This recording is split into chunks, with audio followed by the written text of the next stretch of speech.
Hello everyone, welcome to the third lecture of chapter 1 ICSE class 10th chemistry. और last topics की video अगर आपने नहीं देखी है तो आप पहले वो देख लो, ये वीडियो उन्हीं की कंटिन्यूएशन में है। तो आज का जो फर्स्ट टॉपिक है वो है atomic number and mass number में डिफरेंस क्या होता है। अगर आपको ये पता है तो आप नीचे टाइम स्टैम्प्स के थ्रू स्किप कर सकते हो ये वाला part. So what does we mean by atomic number and mass number, ठीक है। सो सबसे पहले हम ना एग्जांपल ले लेते हैं एक एलिमेंट का, जैसे कि मैं ले लेती हूँ सोडियम ले लेते हैं, ठीक है। सोडियम सोडियम का जो सिंबल होता है Na। मैंने आपको पहले भी बताया हुआ है प्रीवियस वीडियोस में, क्योंकि इसका जो नाम है ये Na सिंबल है, ये लैटिन नेम से लिया गया है, नेम से डिराइव्ड है, and that is natrium. Okay, इससे Na लिया गया है और सोडियम नहीं लिया है, ठीक है। ओके, तो इसका सिंबल है Na, तो हम Na लिख लेते हैं, ठीक है। अब आप उस पर देखोगे ना, कहीं कहीं पे आपको ऐसे दिखेगा 23, 11। तो ये जो लेटर्स हैं 23 और 11, ये क्या रिप्रेजेंट करते हैं? This 23 is the mass number,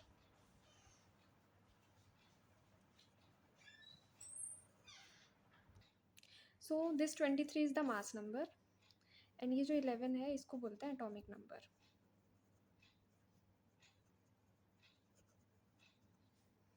ठीक है। मास नंबर को हम रिप्रेजेंट करते हैं ए से, और एटॉमिक नंबर को हम रिप्रेजेंट करते हैं जेड से। अब इसको याद कैसे रखोगे? जैसे कोई भी एलिमेंट है, मैं मान लेती हूँ कि कोई एलिमेंट है जिसका सिंबल है एक्स, ठीक है। तो एक्स, उसका एटॉमिक नंबर है ए, सॉरी मास नंबर है ए, एटॉमिक नंबर है जेड, ठीक है। इसको कैसे याद करोगे? ए बी सी डी में ए जो है सबसे पहले आता है, तो ऊपर क्या आएगा? ए, नीचे आएगा जेड। और क्योंकि एटॉमिक नंबर ए से स्टार्ट होता है तो उसका सिंबल ए नहीं होगा। इस तरह से मैंने तो ऐसे ही याद किया था, तो आप भी ऐसे ही कर लो, ठीक है। तो this is mass number, this is atomic number, जो कि जेड से लिखते हैं, हम डिनोट करते हैं। थिंक दिख नहीं रहा होगा, I'll ट्राई कि दिखे। Okay, and this is x element, कोई भी एलिमेंट का सिंबल, ओके, कोई भी एलिमेंट का सिंबल। यहाँ तक समझ आ गया? अब ये मास नंबर होता क्या है और एटॉमिक नंबर होता क्या है, उसके लिए हमें थोड़ा सा ना एलिमेंट के स्ट्रक्चर के बारे में या एटम के स्ट्रक्चर के बारे में जानना पड़ेगा, तो वो देख लेते हैं, ठीक है। सो अब हम देखेंगे स्ट्रक्चर ऑफ एटम। वैसे तो ये सब टॉपिक्स जो है ना वो 9th के हैं, बट बहुत सारे लोग नहीं पढ़ते 9th में सही से ना, तो वो लोग अभी देख लो, ठीक है। एक सेकेंड, है ना, क्लियर है I think. Structure of atom, so इसमें मैं स्ट्रक्चर के लिए कुछ रूल्स होते हैं वो सीख लेते हैं सबसे पहले। तो हम जो स्ट्रक्चर ऑफ एटम पढ़ते हैं वो बोहर स्ट्रक्चर होता है, बोहर स्ट्रक्चर ऑफ एटम,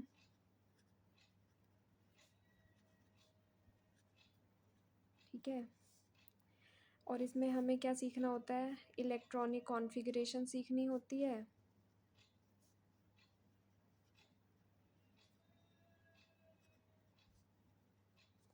ठीक है। पर सबसे पहले हमें पता होना चाहिए कि जो एटम है इज सब डिवाइडेड इनटू 3 पार्ट्स या पार्टिकल्स, कुछ भी बोल सकते हो, ये तो समझने के लिए है ना, लिखना तो नहीं है, ठीक है। ये हो गया आपका, एक इसमें होते हैं प्रोटॉन्स, एक होते हैं neutrons, neutrons, and third is electrons. Protons से पी है, तो पी से इनमें क्या होता है? Positive charge, okay, positive charge. Neutrons है, एन से न्यूट्रल चार्ज, यानी कि नो चार्ज, न्यूट्रल या नो चार्ज, ओके। और इलेक्ट्रॉन्स जो होते हैं वो नेगेटिवली चार्ज्ड,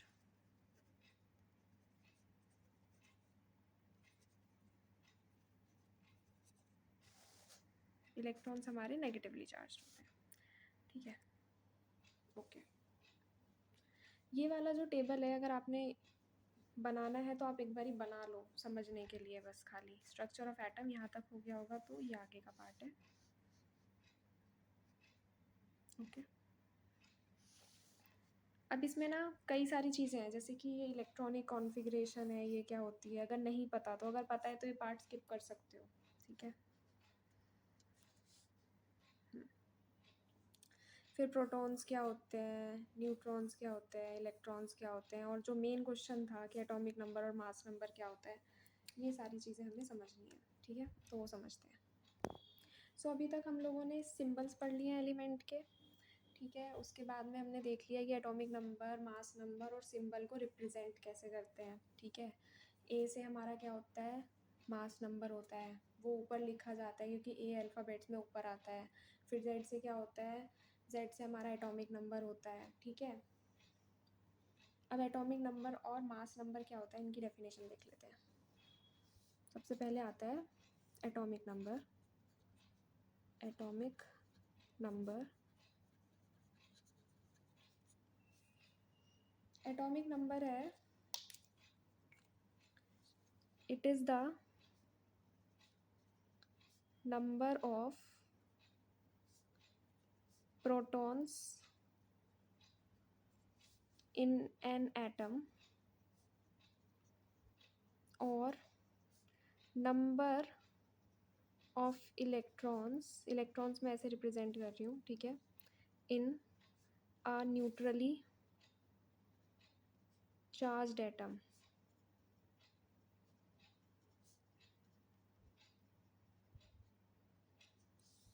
एक चीज़ और है इसमें, इसका आप प्रॉपर्टी में लिख सकते हो सेकंड पॉइंट में, या नोट करके, जैसे भी आपको ठीक लगे। It is a fundamental property,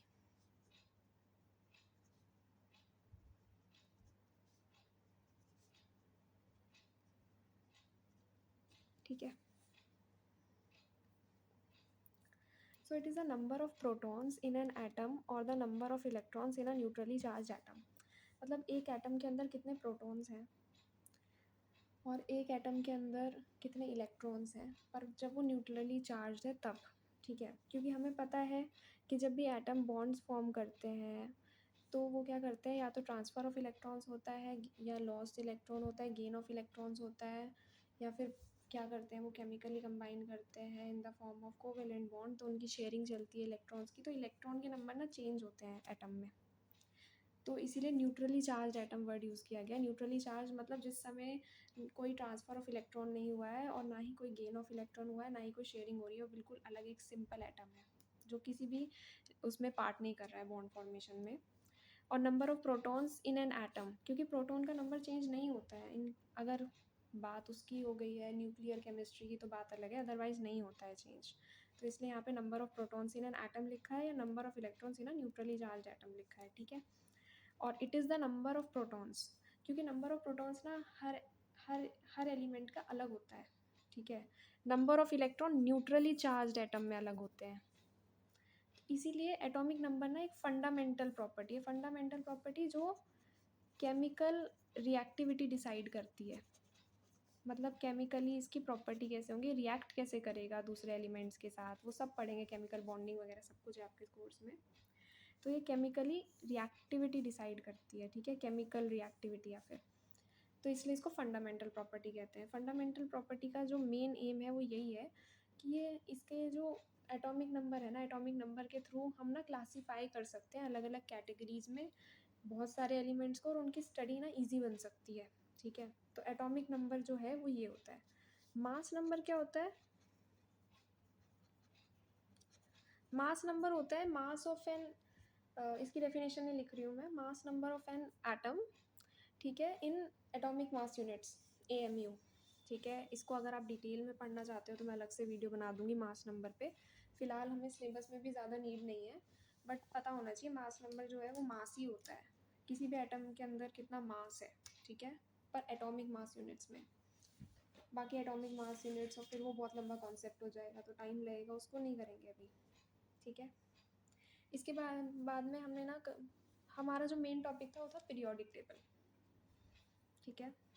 हमारा जो मेन टॉपिक था वो था पीरियोडिक टेबल।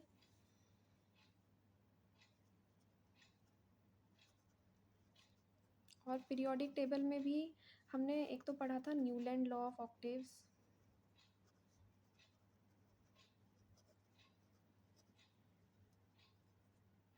अगर इसमें कोई डाउट है तो यू कैन आस्क मी, ठीक है, मैं नेक्स्ट वीडियो में इसके आंसर दे दूँगी।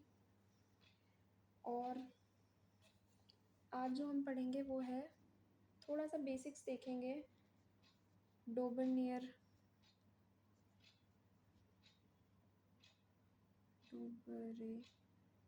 डोबरनियर जो भी है, मतलब ये साइंटिस्ट का नाम है। उन्होंने क्या बताया था, वो मेंडलीव का भी एक पीरियोडिक टेबल था, वो उसके बारे में जानेंगे, ठीक है। और हेनरी मोसली जिन्होंने मॉडर्न पीरियोडिक टेबल बनाया जो कि हम पढ़ते हैं, उसके बारे में देखेंगे, ठीक है। अभी यहाँ तक समझ आ गया होगा तो प्लीज़ लाइक कर देना वीडियो को, है ना, और चैनल को सब्सक्राइब कर देना। तो हम यहाँ से स्टार्ट कर रहे हैं chapter 1 periodic table, periodic properties and variation of properties. ये सारा सिलेबस है आपका जो हम कवर करेंगे। फिलहाल जो मैंने आपको पढ़ाया है वो इसलिए पढ़ाया है ताकि आप ये टॉपिक समझ सको, अदरवाइज तो सब रटना पड़ेगा और टफ हो जाएगा बहुत। हमने पिछले वीडियोज़ में पढ़ा था अबाउट एलिमेंट्स, थोड़ा सा इंट्रोडक्शन देख भी लेते हैं इसका। Elements are pure substances made up of one type of atoms. They are the basic units of all types of matter. In order to study the elements in an organized manner, they need to be classified.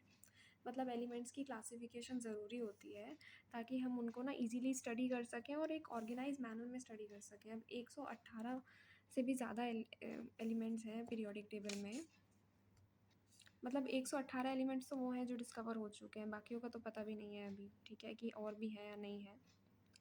तो उन सबको उनकी classification करना, उनकी study करना अलग अलग, that is not easy and it's not possible also, ठीक है। तो उसके लिए हम लोगों ने ना पीरियोडिक टेबल जैसी टर्म यूज़ की है, या बनाना सीखा है, या साइंटिस्ट ने डेवलप किया है, वट एवर यू से, ठीक है। तो अब उसी से रिलेटेड आगे पढ़ते हैं। अगर आपको एलिमेंट समझ नहीं आया है तो आप पीछे वाली वीडियोस देख लो, उसमें है इसकी डेफिनेशन, ठीक है। So we have studied in class 9th about Dobbernier, Newlands and Mendeleev and how they classified the elements. ये यहीं पे यही लिखा है। तो डोबरनियर जो थे, इन्होंने एलिमेंट्स को ना ग्रुप ऑफ 3 में वो किया था, जिसको बोलते हैं triads with similar properties such that the atomic weight of the middle element was the arithmetic mean of the other two, ठीक है। तो इनका जो वो था, वो क्या था कि जो इनका रूल था, या इन्होंने एलिमेंट को स्टडी करने के लिए, तभी पीरियोडिक टेबल डेवलप नहीं हुआ था, तो इन्होंने स्टडी करने के लिए क्या किया, मैं बताती हूँ, एक सेकेंड। तो ये जो डोबरनियर थे, इन्होंने क्या किया, इन्होंने 2 एलिमेंट्स लिए, मान लो एक ए एलिमेंट है, दूसरा बी एलिमेंट है। तो इन्होंने कहा कि इन दोनों के बीच में एक सी एलिमेंट आएगा जिसका जो एटॉमिक मास होगा, मान लो इसका एटॉमिक मास ए है, इसका बी है, तो इसका जो एटॉमिक मास होगा वो होगा A+B/2, ठीक है। इसको थोड़ा सा एग्जाम्पल से समझते हैं, जो एक्चुअल एलिमेंट्स के एग्जाम्पल हैं उससे देखते हैं, ठीक है। सो डोबरनियर ने क्या किया था, उन्होंने एलिमेंट्स को 3-3 के ग्रुप में बांटा, ठीक है। और उन्होंने कहा कि जो एटॉमिक वेट है मिडल एलिमेंट का, वो अर्थमेटिक मीन है किसका, जो साइड वाले दोनों वो हैं एलिमेंट्स। अब इसका ना एग्जांपल देखते हैं तो ये ना डेफिनेशन समझ आ जाएगी। इसका एग्जांपल है कैल्शियम, ठीक है, स्ट्रोंशियम जो मिडल एलिमेंट है, और बेरियम जो दूसरा साइड का एलिमेंट है।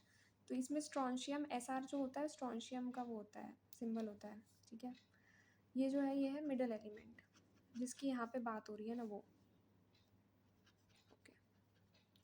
सो हमें पता है डेटा के अकॉर्डिंग कि इसका जो एटॉमिक नंबर है वो 20 है, बेरियम का एटॉमिक नंबर 56 है, और कैल्शियम का मास नंबर 40 है, बेरियम का मास नंबर 137 है। तो इन्होंने कहा स्ट्रोंशियम का कितना होगा, ठीक है। तो देखते हैं एटॉमिक वेट जो है इन दोनों का, जो बीच का वेट आएगा, अर्थमेटिक मीन आएगा, वो इसका एटॉमिक वेट होना चाहिए। अब इसका एटॉमिक वेट जो हमें बाय डिफ़ॉल्ट पता है वो होता है 88। तो लेट अस चेक कि 88 आ रहा है या नहीं आ रहा है। तो 40 + 137 अपॉन में 2, ठीक है, ये अर्थमेटिक मीन का फॉर्मूला हो गया। तो ये 7 आ गया, ये 3 + 4 7, 177 डिवाइडेड बाय 2, 2 8 16, 2 8 16.5, तो अप्रॉक्सीमेटली इक्वल टू 88 है। ठीक है, ठीक है। तो इस तरह से इन्होंने प्रूफ किया कि अगर 3-3 के ग्रुप में बांटे तो एटॉमिक वेट इस तरह से आ जाता है।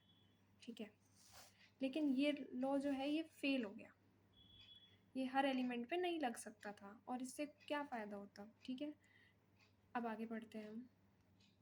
इसके बाद देखो तो आपको अब मिलता है न्यूलैंड लॉ ऑफ ऑक्टेव्स। तो न्यूलैंड और लॉ ऑफ ऑक्टेव्स जो है इन्होंने क्या है, इन्होंने ऑब्जर्व किया that when elements are arranged in increasing order of their atomic weights, every eighth element beginning from any element resembles the first element in its physical and chemical properties। इसको थोड़ा सा डिटेल में समझना चाहते हो तो you can watch the previous video, उसमें बताया है ये। फिर आते हैं मेंडलीव। मेंडलीव ने कहा, इन्होंने first periodic table of element दिया था, एमसीक्यू में आ जाए तो उसके लिए। ठीक है, और इन्होंने एक लॉ दिया था कि the properties of elements are a periodic function of their atomic masses, ये पता होना चाहिए। The arrangement enabled Mendeleev, एक सेकेंड,